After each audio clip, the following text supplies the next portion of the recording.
Crypto and gaming. Risk versus reward.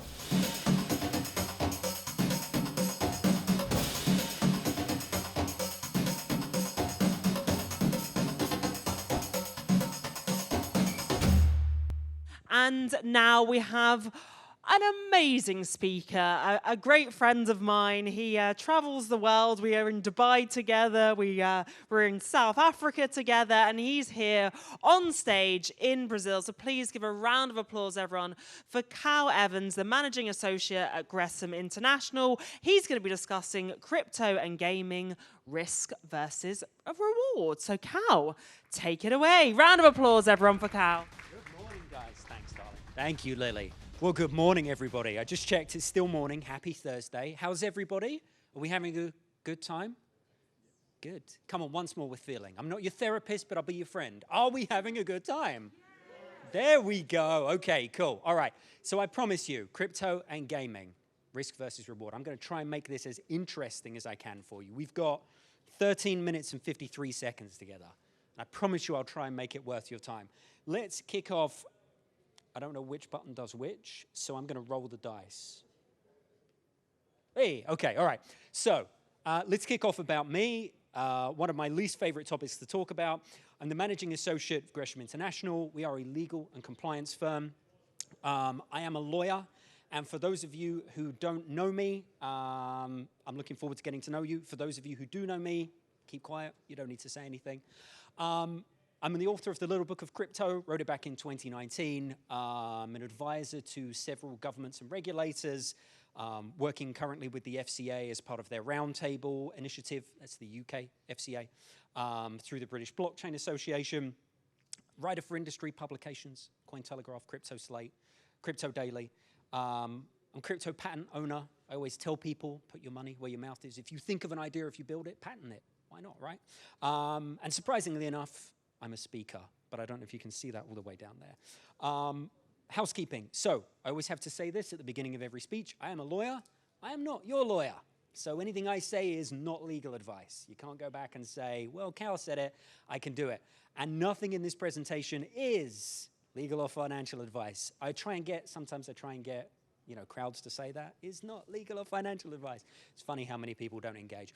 Also, by the way, talking about AI, I used AI to find these images. I did this with one of my team. If you guys ever want to do something really interesting, try like these topics, try putting them into an AI generator and look at the pictures you get. I don't know, people are worried that AI is going to take over. I don't know. Some of the weird stuff we were getting back. Anyway, so look, when we say gaming, we break gaming down into a number of categories, right? You can be biased based on what your vertical is, but basically, we break it down into this. We break it down into casinos in person. That means floors, tables, venues. Online casinos, sitting at your computer, on your phone. P2E gaming, play to earn gaming, is huge in Asia. PvP, player v player gaming, and mobile gaming. These are all segments of the gaming industry. The gaming industry is a fantastic vertical for us. Again, in the interest of full transparency, I am a gaming nerd in every sense of the word. I play for an esports team, I play online, I do P2P, P2E gaming, and yes, I love a casino, so I will often be in a casino as well. So I'm talking from first-hand experience and from legalized experience. But look, crypto and gaming. Why is this like a match made in heaven when we talk about it? Well, there are a lot of similarities, right? There are a lot of people that want access to gaming. Let's be realistic. When we talk about gaming, we've just broken it down. There are people that would love access to that. It is very easy to think of us, where we live in our respective parts of the world, and we take it for granted. I take for granted being able to go in my basement and turn my computer on and game with my friends. And then the same is true of banking. There are parts of the world where we take for granted being able to walk into a bank and open a bank account, okay? It is estimated that 1/4 of the people in the world have no access to a bank account. Think about that for a second. This is not a third world country problematic issue. This is an issue that's genuine all over the world. I have spoken to Ukrainians, Georgians, French, Nairobian, people from all over the world that do not have a bank account for various reasons. It's a non-discriminant thing. It happens, okay? And in 2021, the gambling industry was worth about $231 billion. I don't know why we couldn't get a newer number than that. If anybody's in gaming, maybe you can tell me why. Is it like a secret? Is that like a thing? If you Google, you just don't get a number newer than 2021? I don't know. But the same is true of gambling, right? There are ethical connotations with gambling, and there are some countries like Saudi Arabia where I understand why it is not accessible for individuals. But again, there is an issue where there are people who would like to have access to gaming, not just gambling, are unable to do it. If you want to put that into perspective, Dubai, where I spent a lot of time in 2017 and 2018, has a very tier structure in terms of how people live and act. Some people call it class. You know, you have a class, I call it tier. Many of the low-income families enjoyed things like PUBG. If you are a gamer, you will know what PUBG is. It was the biggest mobile game back in 2017, 2018 when it launched. You could not go around Dubai but see anybody playing it on their phone. To put this into perspective, to upgrade in the game, to win things, you had to spend money. The guys working at the building sites in Dubai couldn't do that, but the country next door in Saudi Arabia was spending $1 million a day on skins and extra things to play in the game. So we can actually see a lot about society when we look at crypto and gaming and we compare them, right? Because there's a lot of similarities. And why does it feel so good? We use this expression, right? Why does it feel so good? Well, actually, it attracts a lot of the same people. I use this term degens or crypto bros or crypto maxi, right? By the way, these are all AI images. I have no idea what that is on that table. And why the people's heads look like they've all got whiplash. It was really weird. So crypto maxis, some of the terms we use to describe people that love crypto, they're in it, right? But these people often have a large disposable income. And what do you do when you have a large disposable income? Well, you do fun stuff. And I think we can all agree that gaming is fun, whatever it is, right? It's fun. So people with high income usually get drawn to it. There's a little bit more than that. They're usually very analytical. And gaming, games of chance, games of risk, games of skill, usually draw that kind of individual in, right?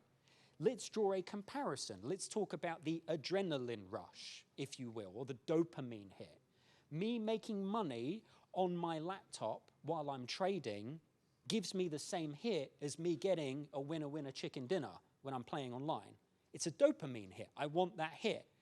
And what does that mean? It means that typically these people associate a level of risk in their head. I understand the risk that comes with gaming. I understand the risk that comes with gambling. I understand the risks that come with them because of the parities between them. So what does crypto and gaming allow? Now we can park them in the same lane, the same avenue. What does it allow? Okay, well, if we flip this in a market segment analysis for those in gaming, it allows you to target a larger market segment. Why? Remember the first problem we spoke about? A quarter of the world doesn't have access to a bank account. Let me ask you a question. If gaming is fun, does that mean if you don't have a bank account, you shouldn't be allowed to have fun? Well, it doesn't work like that, right?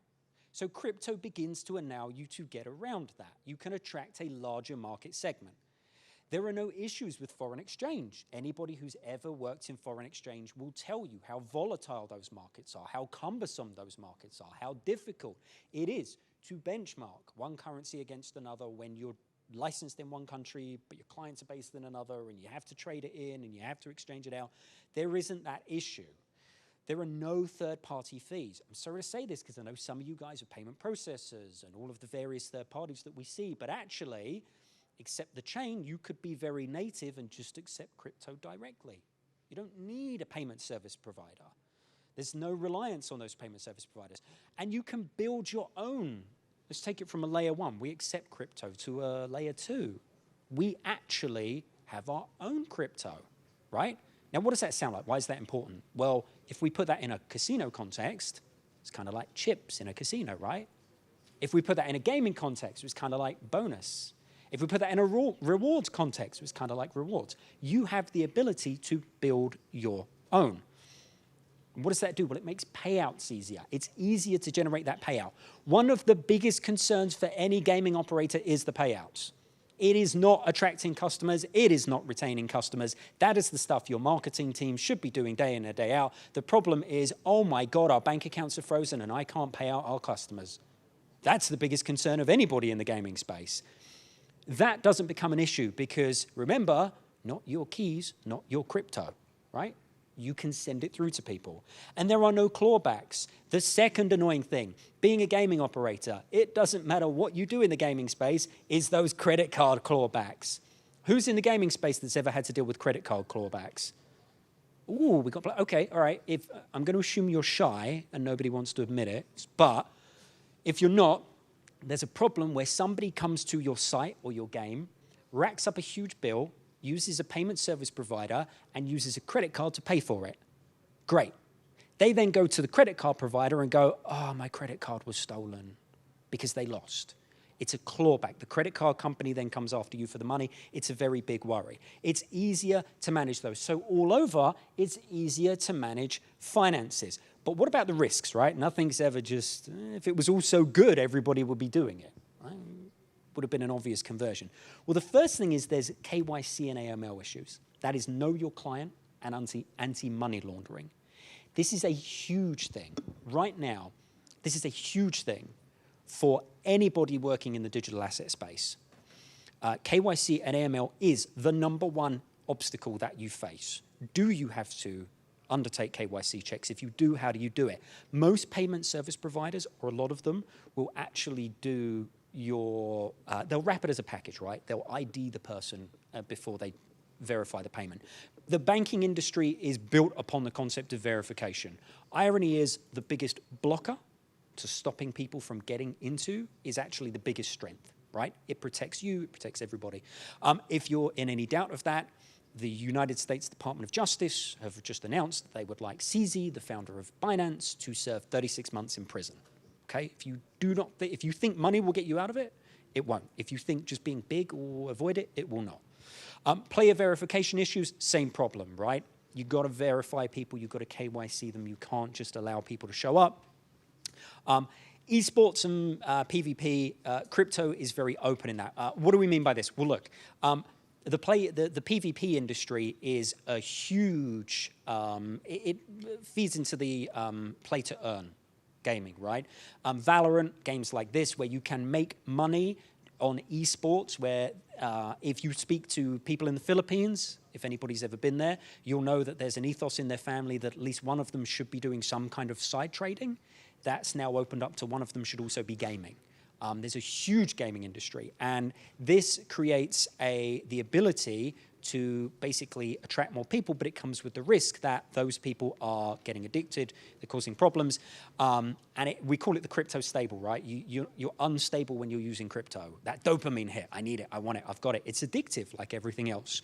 And crypto licenses are also needed. This is this is like one of the #1 things we do, right? Where do I go, where do I get licensed?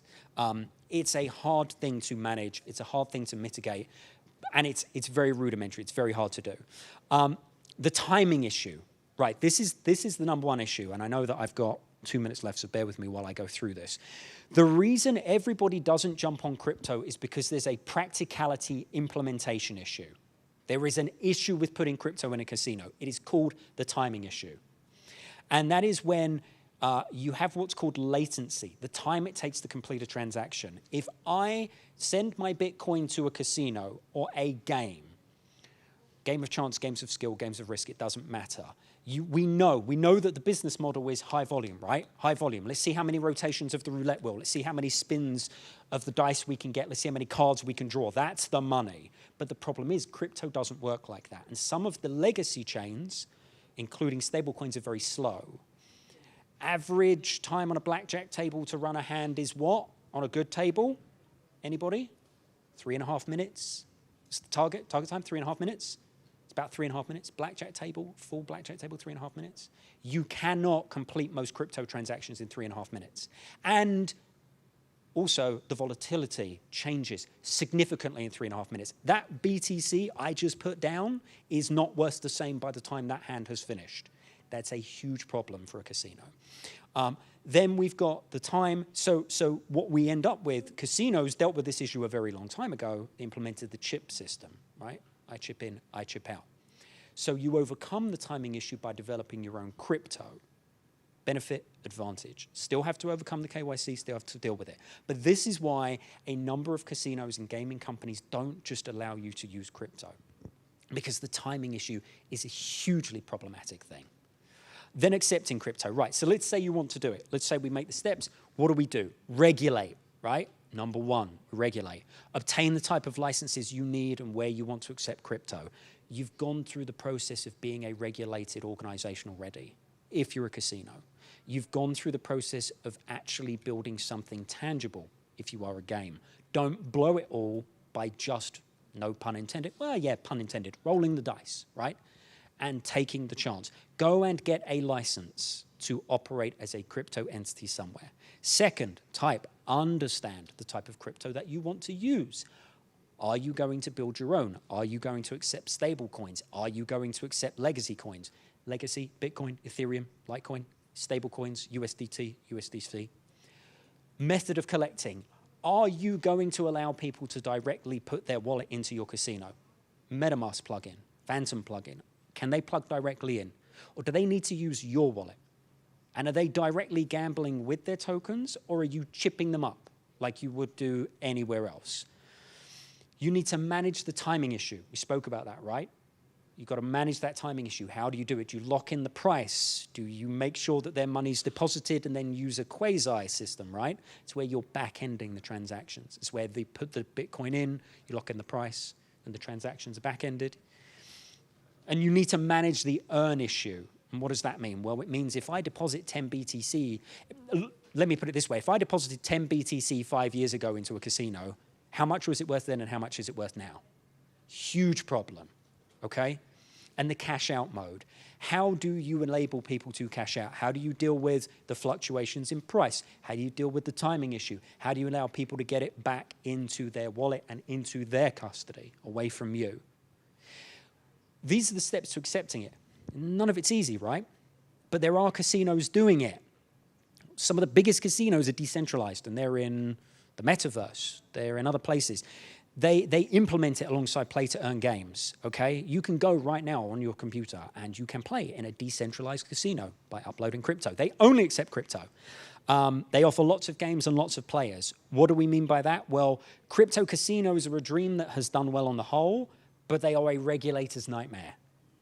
Because if you think it's bad enough having to deal with gaming regulation, try dealing with crypto regulation. If you think it's terrible dealing with crypto regulation, try dealing with banking regulation.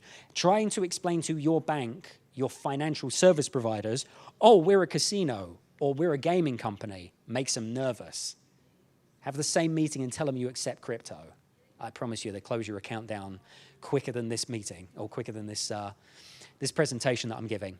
So you have to organize and understand that actually it's not an impossibility, but it's got to be done very differently. So when people approach us or when people talk to us and they say, look, this crypto thing's huge, it's a market segment we should be in, our first response is it worth the headache? Is it something you're really up for because it's a challenge, okay? RVR, risk versus reward, let's break it down, summarize it. You attract new players from new markets, always a win. You attract new players from new markets that are high net worth because we know crypto bros, crypto maxis have a lot of disposable cash. It's easier to manage the players on the whole. It is easier to set them up. Plug in your wallet, plug in your MetaMask, and away you go. But there are steps and logistical issues that have to be overcome. And these 4 points is your risk versus reward matrix. If you are in the gaming industry, it's these 4 things. If you can manage it and you can accept it. Final thought is this should not be an either-or scenario. It should be worth your time and should be easy enough to plug into your existing framework. If you are a smaller provider in the industry, it is probably not worth the time. If you are larger, it does give you the ability to attract and retain new clients, okay? I thought I had a final slide that said thank you for coming. But look, thank you for coming. Guys, you've been awesome. I hope that's given you some information. Grab me after if you need to. That wasn't too boring, was it? Right? We're all good. Okay, cool. All right, well, look, enjoy the rest of your days and thank you.